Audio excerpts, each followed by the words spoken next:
నమస్కారం. నేను మీ ప్రసాద్ అల్లమరాజు. మన పిఎస్ఆర్ యాపిల్ టీవీ ఛానల్కు స్వాగతం.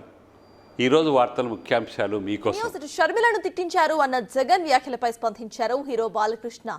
షర్మిలపై అసత్య ప్రచారం చేసిందెవరో ప్రజలందరికీ కూడా తెలుసని అన్నారు ఆయన. అసత్య ప్రచారం చేసిన వాడు పట్టించుకోనప్పుడు జగన్ వ్యాఖ్యలను నేనెందుకు పట్టించుకోవాలని అన్నారు బాలకృష్ణ. మీకు నిజంగానే చెల్లెల మీద ప్రేమ ఉంటే ఏ ఇష్యూ అయితే బాలకృష్ణ బిల్డింగ్ నుంచి అప్పుడు జరిగిందో ప్రభాస్కు నాకు సంబంధం ఉంది అని, అదే ఇష్యూని గత 5 సంవత్సరాలలో మీ సైతాన్ సైన్యం మీ సోషల్ మీడియాలో మీరు వాడుకోలేదా? నేను ఏ రోజైతే కేసు పెట్టానో,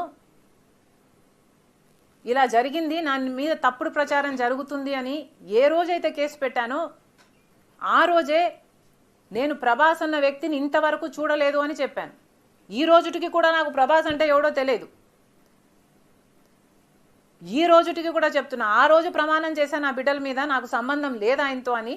ఈ రోజు మళ్ళీ చేయడానికి కూడా చెప్తున్నా నాకు సంబంధం లేదు ఆయనతో. నా బిడ్డల మీద ప్రమాణం చేసి చెప్తున్నా.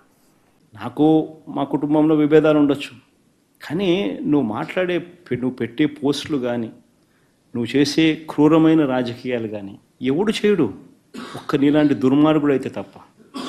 ఇదే చంద్రబాబు నాయుడు అడుగుతాను నేను.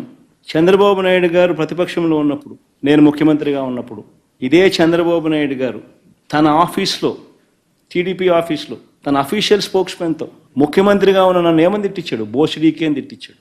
ధర్మమేనా? ఇదే ధర్మం చంద్రబాబు నాయుడు నా చెల్లెల మీద షర్మిల మీద.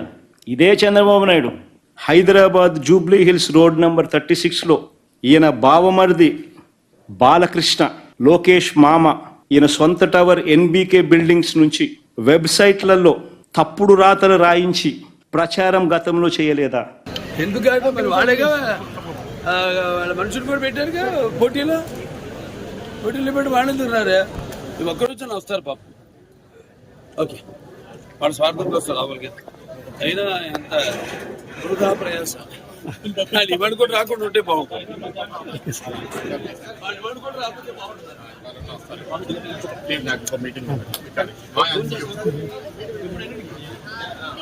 సార్, షర్మిలపై మీద అసత్య ప్రచారం